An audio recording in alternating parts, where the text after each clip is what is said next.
माननीय सदस्यगणों, अब 17वीं लोकसभा का पहले सत्र का समापन हो रहा है। मैं आपके सामने विधायी उल्लेख वैलिडिटी एड्रेस प्रस्तुत करूंगा और ये सदन 1952 से लेकर अभी तक का सबसे स्वर्णिम सत्र आपके सहयोग से रहा है। वो भी खोल दी जाए। माननीय सदस्यगण, लॉबी खोल दी, आदेश दीजिए। लॉबी खोल देना भाई। माननीय सदस्यगण, 17वीं लोकसभा का पहला सत्र जो 17 जून 2019 को प्रारंभ हुआ था, उसका आज समाप्त हो रहा है। इस सत्र के दौरान कुल 37 बैठकें हुई और लगभग 280 घंटे तक ये बैठक चली। स्थापित परंपरा के अनुसार और अवसर की गरिमा को देखते हुए 17 जून 2019 को सभा की प्रथम बैठक कुछ देर मौन रहकर शुरू हुई। 17 और 18 जून 2019 को कुल मिलाकर 539 सदस्यों ने शपथ ली तथा प्रतिज्ञान किया। 19 जून 2019 को लोकसभा अध्यक्ष के निर्वाचन के प्रस्ताव को चर्चा के लिए दिया गया। लोकसभा अध्यक्ष के गरिमामय पद के लिए सभा द्वारा सर्वसम्मति से निर्वाचित होने पर मैं सभा के प्रति विनम्रतापूर्वक आभार प्रकट करते हुए गर्व की अनुभूति कर रहा हूं। सभा ने 24 जून 2019 को संसद के दोनों सदनों के सदस्यों को संबोधित माननीय राष्ट्रपति जी के अभिभाषण पर पेश धन्यवाद प्रस्ताव को 13 घंटे 47 मिनट तक चली लंबी बहस के पश्चात स्वीकृत हुआ। सत्र के दौरान महत्वपूर्ण वित्तीय, विधायी और अन्य कार्यों का निपटाना हुआ। केंद्रीय बजट 2019-20 पर चर्चा 17 घंटे 23 मिनट तक चली। रेल मंत्रालय के अधीन 2019-20 के लिए अनुदान की मांग संख्या 82 पर चर्चा 13 घंटे 6 मिनट रात को 12 बजे तक चली। सड़क परिवहन और राज्य मंत्रालय के अधीन वर्ष 2019-20 के लिए अनुदान की मांग संख्या 83 पर चर्चा 7 घंटे 44 मिनट तक चली। ग्रामीण विकास मंत्रालय के अधीन अनुदान की मांग संख्या 84 और 85 पर कृषि कृषक कल्याण मंत्रालय के अधीन वर्ष 2019-20 के लिए अनुदान की मांग संख्या 1 और 2 पर चर्चा 9 घंटे 13 मिनट तक चली। युवा मामले और खेलकूद मंत्रालय के अधीन वर्ष 2019-20 के लिए मांग संख्या 100 पर चर्चा 4 घंटे 14 मिनट तक चली। शेष मंत्रालयों के केंद्रीय बजट 2019-20 के संबंध में अन्य सभी बकाया अनुदानों की मांगों पर 17 जुलाई 2019 को मतदान के लिए रखा गया।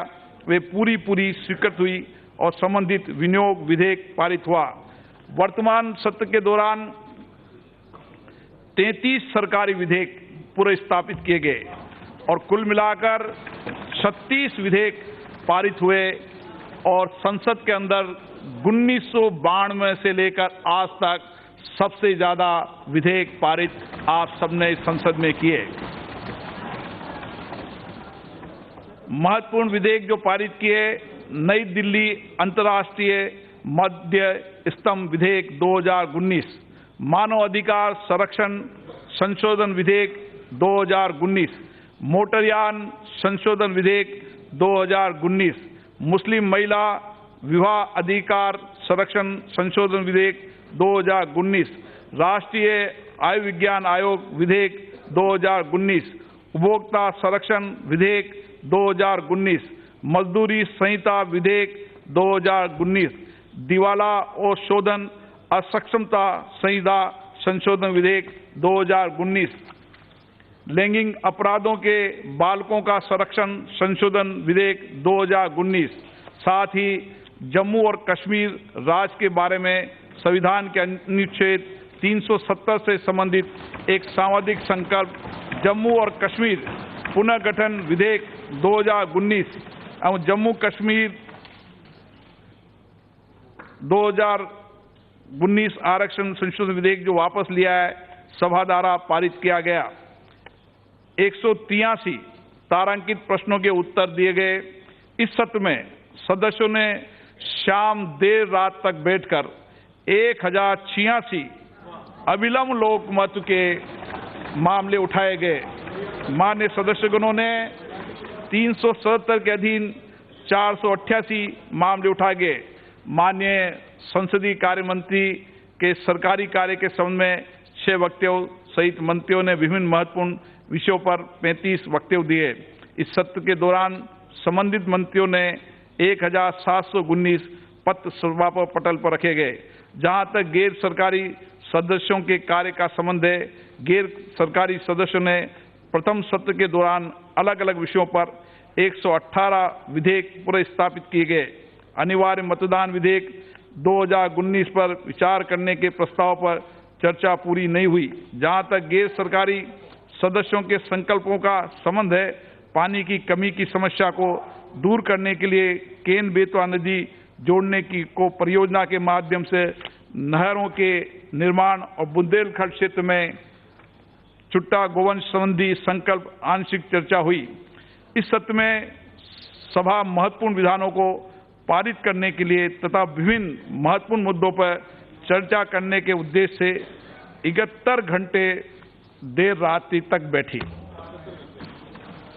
जहां तक पारित किए विधानों की संख्या है, समय के उपयोग और पहली बार सांसद बने सदस्यों को सभा में बोलने का अवसर का संबंध है, ये प्रथम सत्र सर्वाधिक उपयोगी रहा।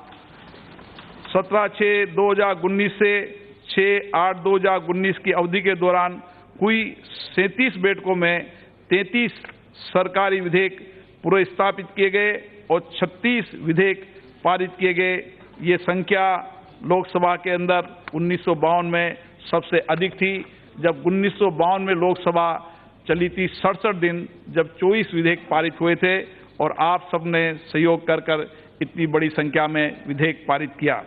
265 नवनिर्वाचित सदस्यों में से लगभग सभी सदस्यों को बोलने का अवसर प्राप्त हुआ, चाहे वह शून्यकाल के दौरान हो, सभा के किसी अन्य कार्य के दौरान हो। शून्यकाल के दौरान 265 नवनिर्वाचित सदस्यों में से 229 सदस्यों को सभा में पहली बार चुनने के अवसर पर बोलने का मौका मिला और हमारी 46 नवनिर्वाचित महिला सदस्यों में से 42 महिला सदस्यों को शून्यकाल में बोलने का अवसर दिया।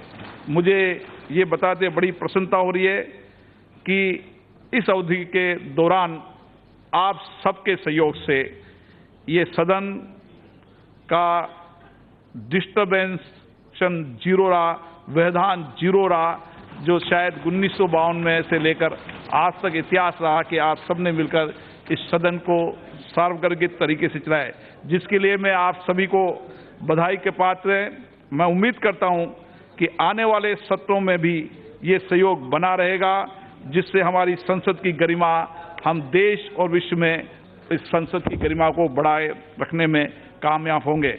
वर्तमान सत्र के दौरान प्रतिदिन औसतन 7.6 प्रश्नों के उत्तर दिए गए, जबकि 96 के अंदर 2019 के अंदर औसतन 3.35 प्रश्नों के उत्तर दिए जाते थे, जो आज भी सबसे ज्यादा प्रश्नों के उत्तर इस सदन के दौरान दिए गए।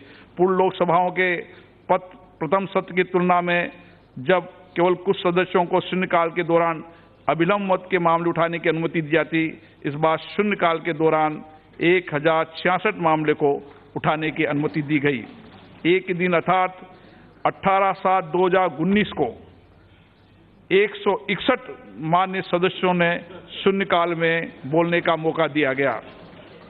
17/6/2019 से 6/8/2019 की अवधि के दौरान 37 बेड के सत्र की समग्र उत्पादकता आप सबके सहयोग से 125% रही, जो अभी तक सबसे ज्यादा उत्पादन। मैं साथ ही लोकसभा के निर्वाचित सदस्यों को शपथ दिलाने तथा प्रतिज्ञान कराने हेतु प्रारंभिक दिनों में सभा की अध्यक्षता करने का दायित्व को साझा करने हेतु माननीय राष्ट्रपति महोदय द्वारा नियुक्त pro tem speaker doctor Virendra Kumar ji और सभापति तालिका के सभी सदस्यों को धन्यवाद देता हूं।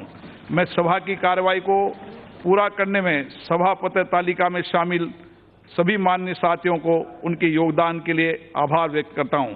मैं माननीय प्रधानमंत्री जी, माननीय संसदीय कार्य मंत्री, विभिन्न दलों समूहों के नेताओं, माननीय सदस्यों के प्रति उनके सहयोग के लिए कृतज्ञ हूं।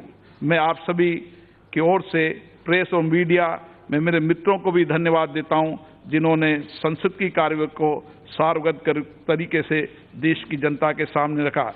इस माननीय सभा के संचालन में सहयोगी बने रहने के लिए लोकसभा की महासचिव, लोकसभा सचिवालय के अधिकारी और कर्मचारियों को धन्यवाद देता हूं। मैं सभा की कार्रवाई के संचालन में संबद्ध सभी एजेंसियों को उनके द्वारा प्रदान की गई सहायता के लिए भी धन्यवाद देता हूं। माननीय सदस्यगण, अब वंदे मातरम के लिए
सभा की कार्रवाई अनिश्चित काल के लिए स्थगित की जाती है।